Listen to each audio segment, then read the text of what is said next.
हमारी संस्कृति, हमारी पहचान। यज्ञ, योग, आयुर्वेद सदा रहे हमारे साथ। भारत के प्राचीन ग्रंथों एवं आधुनिक विज्ञान का दिव्य संगम, यज्ञ महिमा।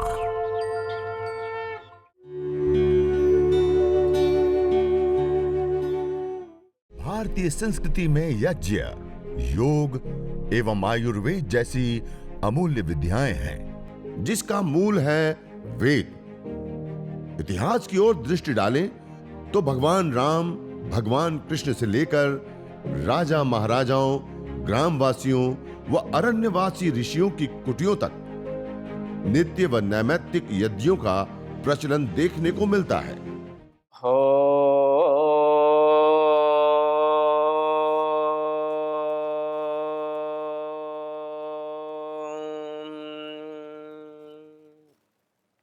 ओम भूर्भुवः स्वः तत्सवितुर्वरेण्यं भर्गो देवस्य धीमहि धियो यो न प्रचोदयात्। आइए अब हम आचमन करते हैं। अपने दाएं हाथ में जल लेकर 3 बार जल को हम पान करेंगे। जल जो है शुद्धि का हेतु है। महर्षि मनु ने कहा अद्भिर्गातानि शुद्ध्यन्ति, कि जब हम जल से स्नान करते हैं तो हमारे शरीर में जो अशुद्धियां हैं वो दूर होती हैं। जब उसको हम पान करते हैं तो अंदर की जो अशुद्धियां हैं, जो बीमारियां हैं, जो रोग हैं, उसका हरण करता है। तो इसीलिए इसको हम हवन करने से, देवयज्ञ प्रारंभ करने से पहले हम 3 बार पान करते हैं कि अपनी वाणी शुद्ध हो, अपना जो कंठ है वहाँ से माधुर्य, जो वाणी है वो प्रस्फुटित हो। तो पान करेंगे। ओम अमृतोपस्तरणमसे स्वाहा। पुनः लेंगे। जल उतना ही लेना है जितना कि आपके हाथ में आ जाए, आपकी हथेली में, अंजलि में आ जाए, उससे अतिरिक्त नीचे ना गिरे, इसका ध्यान रखते हुए ओम अमृतापिधानमसे स्वाहा। अंतिम बार ओम सत्यं यशः श्रेर्मयि श्रीः श्रयतां स्वाहा। हस्त प्रक्षालन कर जो पात्र हो उसमें जल छोड़ना चाहिए। पात्र रखना चाहिए, क्योंकि हम जो हाथ धोते हैं उस जल को हम अपने आसपास रख देते हैं, फेंकते हैं, तो वो ठीक नहीं है, वो अनुचित है। तो इसलिए एक पात्र रखें, उसमें जल छोड़ें। आइए अब पुनः बाएं हाथ में जल लेकर जो मध्यमा नामिका हिस्से अंग स्पर्शन करेंगे कि अपनी जो वाणी है वो शुद्ध हो, अर्थात हम सतत 100 वर्ष तक अपने इस मुख से वाणी को बोल पाए, प्रिय माधुर्य, नासिका से सूंघ पाए, आँखों से देख पाए, कानों से श्रवण कर पाए, और अपने हाथ पैरों से हम चल पाए, कर पाए, और मन से विचार कर पाए। तो यह जो 11 नंबर की गाड़ी है ये सुव्यवस्थित चले, लंबे समय तक यह दीर्घ आयु को प्राप्त हो। तो मुख एक है तो हम मध्य में अंग स्पर्श करते हैं, फिर नासिका, आँख, कान, भुजाएं, पैर, ये 2-2 है। तो जो 2 है उसको प्रथम दाईं फिर बाईं ओर हम जल के माध्यम से स्पर्श करते जाएंगे भाव के साथ। ओम वाङ्म आस्य अस्तु, ओम नसोर्मे प्राणोस्तु, ओम अक्ष्णोर्मे चक्षुरस्तु, ओम कर्णयोर्मे श्रोत्रमस्तु, ओम बाहोर्मे बलमस्तु, ओम ऊर्वोर्मा ओजोस्तु, ओम अरिष्टानि मेंगानि तनुस्तन्वा में सह सन्तु। संपूर्ण शरीर में। आइए अब हम अंग स्पर्शन के पश्चात, क्योंकि हवन करने से पहले आप सामान्य देख लीजिए, कहीं पर भी हम तीर्थ स्थलों में जाते हैं, मंदिरों में जाते हैं और अलग अलग जो अपनी श्रद्धा का केंद्र है, तो हम धवल वस्त्र धारण कर कर जाते, स्नान कर कर जाते हैं, मन को प्रसन्न चित्त कर कर हम जाते हैं, तो वैसे ही इस अग्निहोत्र में, इस देव यज्ञ में, इस दैवीय कार्य को प्रारंभ करने से पहले हम अपने आप को शुद्ध बनाते हैं। अब हम ईश्वर स्तुति प्रार्थना उपासना करेंगे उस जगदीश्वर सर्वाधार सर्वांतर्यामी के जो गुण कर्म स्वभाव है कि वह अजर अमर अविनाशी है, वह जगत पिता है, वह सर्व उत्पादक है, वह दयालु है, न्यायकारी है। तो इस प्रकार से उनके जो गुण हैं, उनकी जो महिमा है, उसका हम बखान करते हैं, उसको स्मरण करते हैं, प्रार्थना में मांगते हैं कि जैसे आप न्यायकारी हैं, जैसे आप न पक्ष न विपक्ष बल्कि निष्पक्ष आपका जीवन है, चरित्र है, आप दयालु हैं, वैसे ही हम भी न्यायकारी बने, दयालु बने और उपासना में अपने जीवन में उसको लाते हैं कि जो हमने गुरुजनों से, शास्त्रों से श्रवण किए, सुने, जो हमने स्वाध्याय किए, वो हमारे जीवन में उतरे, हमारे व्यवहार में आए, हमारे दिनचर्या से लेकर जीवनचर्या में वो उतरनी चाहिए बातें। तो दोनों हाथ प्रणाम मुद्रा में बहुत ही श्रद्धा के साथ हम ये 8 मंत्रों से ईश्वर स्तुति प्रार्थना उपासना करते हैं। अथेश्वर स्तुति प्रार्थनोपासना। ओम विश्वानि देव सवितर्दुरितानि परासुव यद्भद्रं तन्न आसुव। ओम हिरण्यगर्भः समवर्तताग्रे भूतस्य जातः पतिरेक आसीत् सदाधार पृथिवीं द्यामुते मां कस्मै देवाय हविषा विधेम।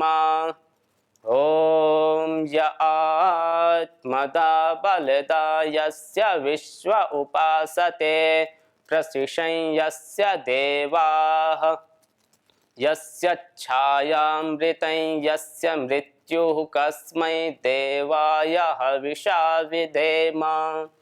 ओम यः प्राणतो निमिषतो महित्वैकयित्राजा जगतो बभूव य एषे अस्य द्विपदश्चतुष्पदः कस्मै देवाय हविषा विधेम।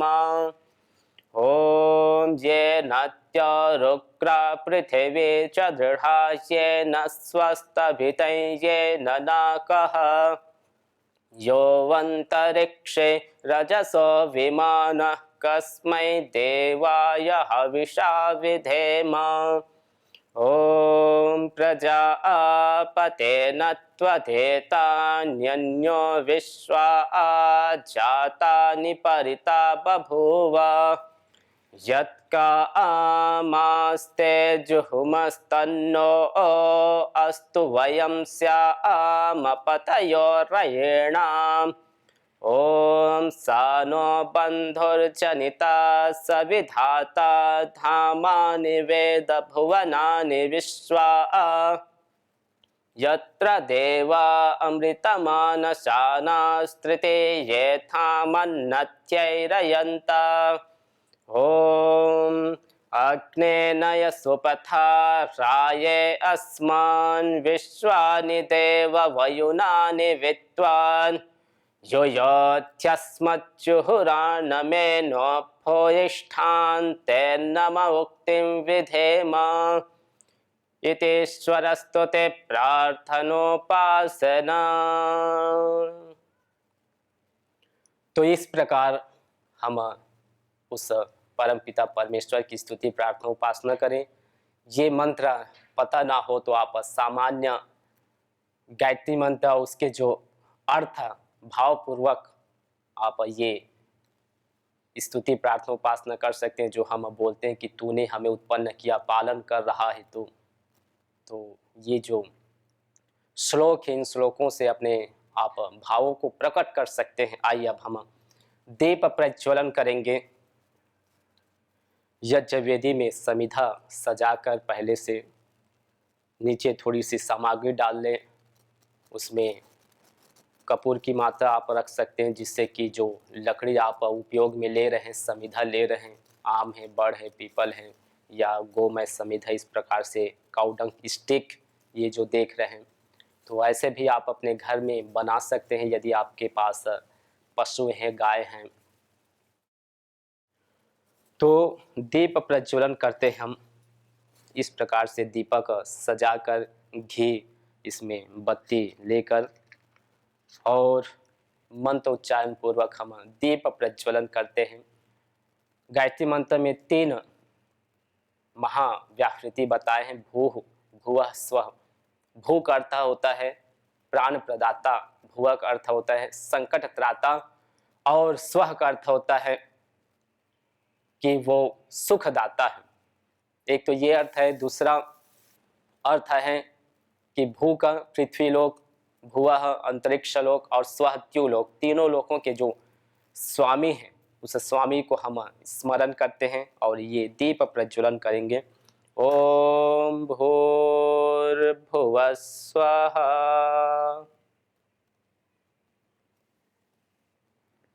दीप प्रज्वलन के पश्चात अब हम शुरुआत में कपूर लेते हैं और कपूर में भी अग्नि स्थापन करके मंत्रोच्चारण पूर्वक हम इस यज्ञ वेदी के मध्य में इस अग्निदेव को समर्पित करेंगे, जिससे ये अग्नि उद्बुद्ध हो, प्रज्वलित हो और इसमें हम अच्छी प्रकार से सामग्री समिधा सृष्टकृत देकर इस यज्ञ अनुष्ठान को हम पूर्ण कर पाएं। ओम भूर्भुवस्वर्त्योरिव भौम्ना पृथिवीव वरिम्ना तस्यास्ते पृथिवीतेव यजने पृष्ठे अग्निमन्नादमन्नात्याया दधे। पुनः इस अग्नि को और उद्बुद्ध करने के लिए, प्रज्वलित करने के लिए अच्छी प्रकार से हम एक घी की आहुति और साथ में छोटी छोटी आपके पास समिधा लकड़ी हो तो वो भी आप इसमें डालकर इस अग्नि को बनाए रख सकते हैं। ओम उद्बुद्ध्य स्वाग्ने प्रतिजागृहीत्वमिष्टा पूर्ते संसृजेथा मयञ्च अस्मिन् सदस्थे अध्युत्तरस्मिन् विश्वे देवा यजमानश्च सीदत। छोटी समिधा भी इसमें आप रख सकते हैं मध्य में। आइए अब 3 समिधा हम समर्पित करेंगे। दीपक को आप ईशान कोण में रख दीजिए। हवन हमेशा पूर्व दिशा, पूर्वाभिमुख होकर हमको करना चाहिए। जैसी जैसी आपकी व्यवस्था हो उसके अनुसार से आप यथा स्थान अपना बना लें। आइए अब प्रथम समिधा, प्रथम जो आयु उसका प्रतीक है। प्रत्येक जीव 3 अवस्थाओं से गुजरते हैं। प्रथम है बाल्यावस्था, द्वितीय युवावस्था और तृतीय वृद्धावस्था। 3 अवस्था प्रत्येक मनुष्य से लेकर इतर प्राणी और जितने भी पेड़ पौधे, हर एक चीज में आपको देखने को मिल जाएगा। तो जिस प्रकार से इस लकड़ी को हम, इस समिधा को इस यज्ञाग्नि में समर्पित करते हैं, ये समिधा अग्निमय हो जाती है, अग्निसात हो जाती है, अपने स्वरूप को खो देती है। वैसे ही जो मनुष्य में यदि देखें तो जो मनुष्य बाल्यावस्था में ही, जो बालक बचपन से ही एक्टिव होता है कार्यों में, वो बहुत ही अग्रसर होता है, तो आप देखेंगे वो बच्चा निश्चित ही आगे जाकर किन्हीं न किन्हीं कार्यों में वो उच्च कोटि को प्राप्त होता है। उनकी युवावस्था वैसे ही बहुत पुरुषार्थमय, पराक्रममय, वीरता से युक्त हो जाती है और जिनकी युवावस्था पुरुषार्थमय होती है उनकी वृद्धावस्था भी वैसे ही सुखमय, आनंददायक होता है। तो ये 3 अवस्थाओं का प्रतीक 3 समिधा मंत्रोच्चारण के पश्चात हम एक एक कर समर्पित करते हैं। ओम अयंतयेत्म आत्मा जात वेदस्तेनेत्यस्वर्धस्व चेद्धवर्धय चास्मान् प्रजया पशुभे ब्रह्म वर्चसे नानात्येन समेधय स्वाहा इदमग्नये जात वेदसे इदन्न मम। समिधा में थोड़े घी आप ऐसे चारों ओर लेपन कर ले तो समिधा अच्छी प्रकार से प्रज्वलित होती जलती है, तो धुआं अधिक नहीं बनेगा। इसका हम ध्यान रखें। अगली समिधा समर्पित करते हैं। ओम समिधाग्निम दुवस्यत घृतै बोधयता तिथिम आस्मिन् हव्या जुहोतना सुसमिधाय शोचिषे घृतं तीव्रं जुहोतना अग्नये चातवेदसे स्वाहा इदम अग्नये चातवेदसे इदन्न मम। तृतीय समिधा अगले मंत्र से। ओम तन्त्वा समिद्भिरंगिरो घृतेन वर्धयामसे बृहच्छोचाय विष्ठ्य स्वाहा इदम अग्नयेंगिरसे इदन्न मम। आइए अब हम पंचघृत आहुति एक ही मंत्र से 5 बार हम घी की आहुति देते हैं। कहा कि होत्रे सदनम हरितम हिरण्ययम, कि जो स्वयं यजन करता है, हवन करता है अपने घर में, तो प्रजाओं से, पशुओं से ब्रह्म वर्चस अर्थात उनकी जो कीर्ति है, उनका जो यश है, वो दूर दूर तक फैलता है और उनके पास कभी भी अन्नों की कमी नहीं होती, अन्नादि। तो इसीलिए हम अपने घर में स्वयं यजन करें, किसी के भरोसे ना रहें। आप स्वयं पंडित हैं, स्वयं आप ऋत्विक हैं, स्वयं यजमान हैं, तो हम समर्पित करते हैं। ओम अयंतयेत्म आत्मा जात वेदस्तेनेत्यस्वर्धस्व चेद्धवर्धय चास्मान् प्रजया पशुभे ब्रह्म वर्चसे नानात्येन समेधय स्वाहा इदमग्नये जातवेदसे इदन्न मम। ओम अयंतयेत्म आत्मा जात वेदस्तेनेत्यस्वर्धस्व चेद्धवर्धय चास्मान् प्रजया पशुभे ब्रह्म वर्चसे नानात्येन समेधय स्वाहा इदमग्नये जातवेदसे इदन्न मम। ओम अयंतयेत्म आत्मा जात वेदस्तेनेत्यस्वर्धस्व चेद्धवर्धय चास्मान् प्रजया पशुभे ब्रह्म वर्चसे नानात्येन समेधय स्वाहा इदमग्नये जातवेदसे इदन्न मम। ओम अयंतयेत्म आत्मा जात वेदस्तेनेत्यस्वर्धस्व चेद्धवर्धय चास्मान् प्रजया पशुभे ब्रह्म वर्चसे नानात्येन समेधय स्वाहा इदमग्नये जातवेदसे इदन्न मम। ओम अयंतयेत्म आत्मा जात वेदस्तेनेत्यस्वर्धस्व चेद्धवर्धय चास्मान् प्रजया पशुभे ब्रह्म वर्चसे नानात्येन समेधय स्वाहा इदमग्नये जातवेदसे इदन्न मम। तो ये पंचघृत आहुति एक ही मंत्र से 5 बार हमने घी की आहुति समर्पित की। और जो हमने कहा स्वाहा बोले और इदन्न मम, तो कहा स्वाहा जो है इस यज्ञ की आत्मा है और इदम न जो मम है वो प्राण है।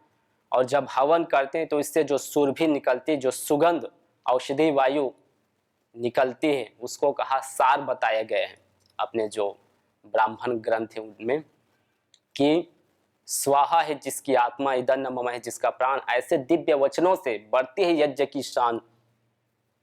तो हम स्वाहा और ये जो इदन्न मम का जो भाव बोलते हैं, जो यह वचन बोलते हैं, ये इसकी प्रामाणिकता है कि हम जो यज्ञ कर रहे हैं वो सात्विक यज्ञ है। इसमें किसी भी प्रकार से कोई हिंसा नहीं, किसी भी प्रकार से कोई नीचा किन्हीं को गिराने की भाव नहीं।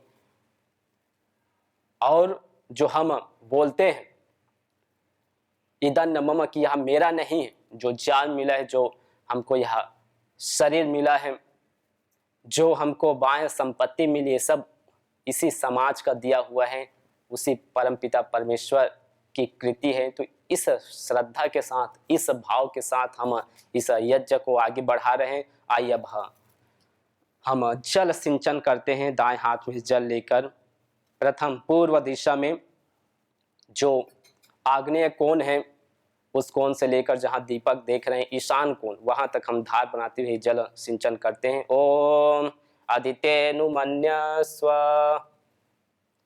फिर पश्चिम दिशा में जो यजमान है वो अपने ओर दाईं से बाईं जो वायव्य कोण है वहाँ से लेकर नैऋत्य कोण तक धार बनाते हुए जल सिंचन। ओम अनुमते अनुमन्यस्व। फिर उत्तर दिशा में नैऋत्य कोण से लेकर ईशान कोण तक धार बनाते हुए जल सिंचन। ओम सरस्वत्यनुमन्यस्व। आइए अब अगले मंत्र से हम ईशान कोण जहाँ दीपक रखे वहाँ से लेकर वापिस वहीं धार बनाते हुए हम जल सिंचन करेंगे। ओम देव सवितः प्रसुवयच्चं प्रसुवयच्च पतिं भगाय दिव्यो गंधर्वः केतपुः केतं नः पुनातो वाचस्पतिर्वाचन्न स्वदतु। न होता प्रदूषण और रोगों का वार, करते यदि यज्ञ योग पेड़ पौधों का विस्तार। यज्ञ योग पेड़ पौधों का विस्तार। यज्ञ शिष्टा सिनः संतो मुच्यन्ते सर्वकिल्बिषैः भुञ्जते ते त्वघं पापा ये पचन्त्यात्मकारणात्। अर्थात जो यज्ञ शेष बचे हुए अन्न का पान करते हैं, प्रसाद को प्राप्त करते हैं, प्रसाद को ग्रहण करते हैं, वह मुच्यन्ते सर्वकिल्बिषैः सभी प्रकार के पापों से दोषों से मुक्त हो जाते हैं। भुञ्जते तु त्वघं पापा ये पचन्ति आत्मकारणात् जो केवल अपने पेट की आपूर्ति के लिए अन्न को पकाते हैं, वह अन्न नहीं अपितु पापी लोग पाप का भोग कर रहे हैं। मारो नाम पटेल रश्मिकांत, हूँ गांधीनगर गुजरात से हूँ। मेरे को 2.5 साल पहले अटैक आया था। फिर बाद में मेरी तबीयत बहुत ख़राब हुई। स्टेंट रखने के बाद 3-4 डॉक्टर मैंने बदल दिए, फिर कोई प्रोत्साहन नहीं मिला। फिर बाद में मैंने 1 साल पहले यज्ञ चालू किया। अभी 11 महीना हो गया यज्ञ करने के बाद मेरे शरीर में बहुत शक्ति और कंप्लीट हो गया है। पंच माध्यम से शरीर बहुत तंदुरुस्त हो गया है। पहले मैं 200 मीटर भी नहीं चल सकता था, अभी 6-7 किलोमीटर चल सकता हूँ। और मैं पहले नौकरी कर रहा था, वो छोड़ दिया, अभी खेती कर रहा हूँ। खेती में मेरे को कोई तकलीफ नहीं हो रही है। हवन से मेरे को बहुत बढ़िया हो गया है। जय हिंद, जय भारत। मेरा नाम मगन भाई पटेल है। मैं अहमदाबाद गुजरात से आया हूँ। मैं अहमदाबाद पूर्व जोन का जिला प्रभारी हूँ पतंजलि योग समिति का। उनको हार्ट अटैक 2.5 साल पहले आया था। अभी उनकी एलोपैथी दवाइयाँ चल रही थी। दिन प्रतिदिन उनकी तबीयत बिगड़ती ही जा रही थी। उनकी सांस फूलने लगी थी, वो चल भी नहीं पा रहे थे और खांसना भी उनको शुरू हो चुका था। फिर पानी भी शरीर के अंदर भर जाता था। ये उनका हृदय जो है वो इतना कमज़ोर हो चुका था कि 15% ही वो चल रहा था। तब हमने यज्ञ चिकित्सा के बारे में हमने पतंजलि से ये प्रेरणा मिली, तो हमने उनका घर पर यज्ञ चिकित्सा के लिए यज्ञ करना शुरू किया सुबह में। तो हम हृदयष्टि नाम की जो अपनी पतंजलि की जो सामग्री आ रही है, वो सामग्री से उसके साथ में हम अर्जुन क्वाथ मिलाते थे और हल्दी, अजवाइन, लौकी के पत्ते, ये सब मिला कर के हम यज्ञ कर रहे थे। और पतंजलि का गुगुल का धूप भी हम बाद में करते थे। और हवन के पास बैठा कर उनको हम भ्रस्त्रिका प्राणायाम है, अनुलोम विलोम प्राणायाम है और जो बांवरी और ओमकार जो प्राणायाम है, वो प्राणायाम हम कराते हैं। तो उनको थोड़े ही दिनों में फ़ायदा होने लगा। फिर यज्ञ हम कंटिन्यूज करते रहे। 11 महीने से अभी तक हम कंटिन्यूज एक बार सुबह में यज्ञ उनके घर होता ही रहता है।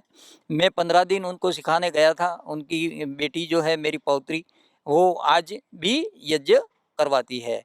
तो इससे हुआ ये कि अब उनको पूरा उनका स्वास्थ्य अच्छा हो गया है। हृदय भी अच्छे से चलने लगा है। जो शरीर का जो भी रिपोर्ट आ रहा है, सभी हृदय के संबंध में नॉर्मल आ रहे हैं। उनका इको है, ब्लड प्रेशर है, उनका पल्स है, वो सब नॉर्मल आ रहा है। जो पहले 200 गज नहीं चल सकते थे, अभी वो दौड़ भी सकते हैं। और खेती, अभी खुद का व्यवसाय है ज़मीन का, तो अभी वो खेती भी कर रहे हैं, इतना उनका शरीर अभी स्ट्रांग हो चुका है। तो मैं आप सभी को भी आह्वान करता हूँ कि आपको अगर रोग के अनुसार चिकित्सा करनी है, हवन चिकित्सा, तो आप उसी हिसाब से पतंजलि में अपनी सामग्री भी उपलब्ध है, तो आप भी आइए और ये यज्ञ चिकित्सा का लाभ लीजिए, योग का प्राणायाम का भी लाभ लीजिए, ऐसा मैं आपको आह्वान करता हूँ। जय हिंद, जय भारत। यज्ञ भारतीय संस्कृति का मूल है। तो आइए हम संकल्प लें, संसार के श्रेष्ठतम कर्म यज्ञ को अपनाएं, पिंड और ब्रह्मांड में संतुलन कायम करने वाले यज्ञ को अपने जीवन का अभिन्न अंग बनाएं एवं प्रकृति मां के प्रति अपने ऋणों को अदा करें। विश्व स्वास्थ्य का एक नारा, यज्ञ से होगा जग उजियारा।